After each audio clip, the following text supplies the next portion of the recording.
بار درود پاک، اور اس جذبے کے تحت جذبے کے تحت میں آپ کی خدمت میں عرض کر رہا ہوں، ایک بار درود پاک۔ کون سا جذبہ؟ کہ اللہ میں ایک دفعہ درود پاک پڑھوں گا، اور ایک دفعہ درود پاک پڑھنے پہ 10 رحمتیں میرے اوپر آ گئیں، میرے مدینے والے کا فرمان ہے، ختم۔ نہ اپیل کی ضرورت ہے، نہ دلیل کی ضرورت ہے، نہ وکیل کی ضرورت ہے۔ میرے آقا نے فرما دیا، ساری کائنات ٹوٹ کے ٹکڑے ٹکڑے ہو سکتی ہے، میرے مدینے والے کا فرمان روز اول سے لے کر روز آخر تک حق ہے، سچ ہے۔ وَكَفَى بِاللَّهِ وَلِيًّا وَكَفَى بِاللَّهِ نَصِيرًا۔ ایک دفعہ درود پاک، میں نے کئی لوگوں کو یہ نسخہ بتایا۔ ہمارے سلسلے میں جو 3 تسبیحات ہیں، تیسرا کلمہ، درود پاک، استغفار، ایک ایک تسبیح، میں کہتا ہوں ایک ایک تسبیح کو اس انداز سے پڑھ کے دیکھیں بھائی، تسبیح ذرا اس جذبے کے ساتھ پڑھ کے آج کے بعد دیکھیں۔ آج مجھ سے وعدہ کریں، میں بھی آپ بھی ایک تسبیح پڑھے بغیر نہیں سوئیں گے۔ درود آپ یقیناً پڑھتے ہیں، اور بہت زیادہ پڑھنے والے وہاں بیٹھے ہوئے ہیں، لیکن ایک تسبیح جو میں آپ کی خدمت میں عرض کروں، اس جذبے کے ساتھ پڑھیں، اس نیت کے ساتھ پڑھیں، اس شوق کے ساتھ پڑھیں، اس ذوق کے ساتھ پڑھیں، اور اس کیفیت کے ساتھ پڑھیں۔ وہ کیا؟ ایک دفعہ درود پاک پڑھتے ہی رحمتیں میرے اوپر 10 رحمتیں آ گئیں، اور رحمتوں نے مجھے گھیر لیا، اور رحمتوں نے مجھ پہ سایہ کر لیا۔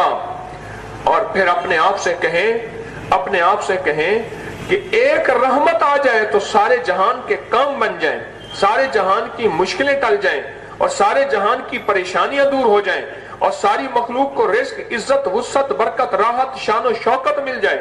اور یہاں تو 10 رحمتیں ہیں، اور جو 100 دفعہ درود پاک پڑھے گا اس کو کتنی رحمتیں ملیں گی؟ 10 کو 100 کے ساتھ کریں، 1000۔ اب سوچیں تو صحیح۔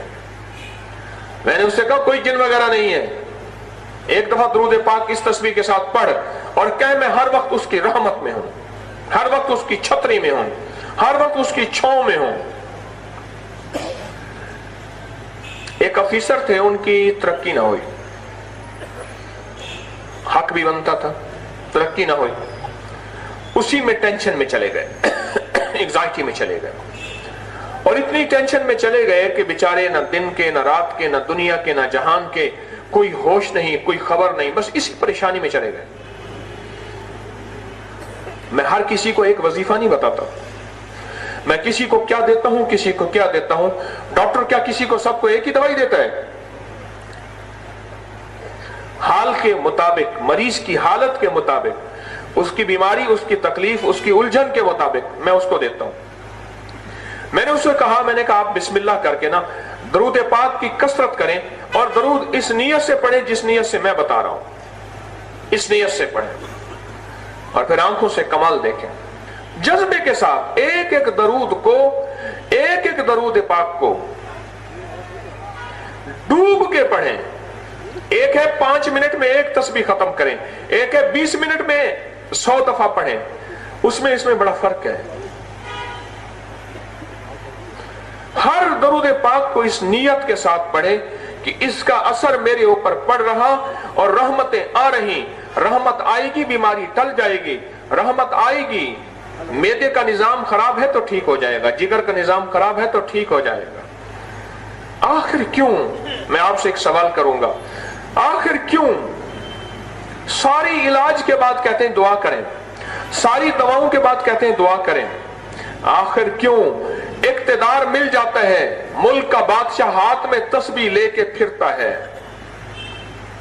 وہ تو ملک کا وزیر اعظم ہے، ملک کا صدر ہے، ملک کا بادشاہ ہے، پھر ہاتھ میں تسبیح کیوں؟ پھر کسی بابے کے پاس جائے دعا کرانا کیوں؟ پھر اللہ والوں کی خدمت میں دعاؤں کرنا کیوں؟ آخر کیوں؟ انہیں پتہ ہے کوئی ایک منزل ایسی ہے، کوئی ایک راستہ ایسا ہے، کوئی ایک زندگی کا نظام ایسا ہے جس کے بغیر ہمارا گزار نہیں۔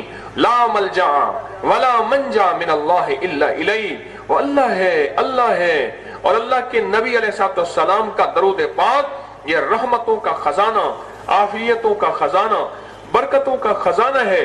بس درود پاک پڑھنا، آج پڑھنا میری ترتیب کے مطابق، آپ بہت درود پاک پڑھتے ہیں, اب اللہ کے نیک بندے ہیں, لیکن آج پڑھنا میری ترتیب کے مطابق جو میں آپ کی خدمت میں عرض کروں ویسے پڑھنا. پڑھ کے دیکھیں تو صحیح.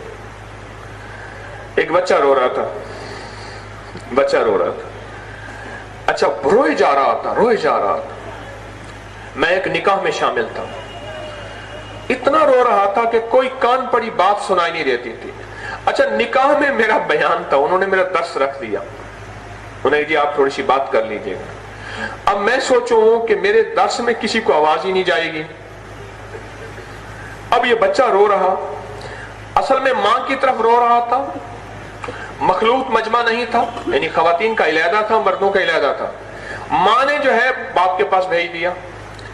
اب باپ کے پاس وہ روئے. اچانک میرے جی میں خیال آیا, میں نے کہا اس بچے کا علاج جو ہے نا وہ درود پاک کی رحمتوں سے کرتے ہیں. میں نے کیا کیا, درود پاک پڑھنا شروع کر دیا اور اس پہ توجہ ڈالی کہ رب کی رحمتیں اس کے بچے پہ چھا رہی اور رحمتوں میں سکون ہے. بچہ سکون میں آ رہا. یقین جانیے کوئی میں نے 11 بار پڑھا ہوگا یا 15 دفعہ پڑھا ہوگا. اس توجہ کے ساتھ بچہ سکون میں آ گیا, راحت میں آ گیا اور کھیلنے لگ گیا. اور میں حیران ہوا اس بات پہ نہیں, اس بات پہ کہ آج تک میں نے اتنی توجہ والا اس سے پہلے درود کیوں نہیں پڑھا تھا. بچہ ٹھیک ہو گیا. دیکھو رحمت میں سکون ہے یا بے سکونی, اور درود میں رحمت ہے, برکت ہے, عطا ہے, عافیت ہے, حسن و جمال ہے. اس جذبے کے ساتھ درود پاک پڑھیں, اس نیت کے ساتھ درود پاک پڑھیں.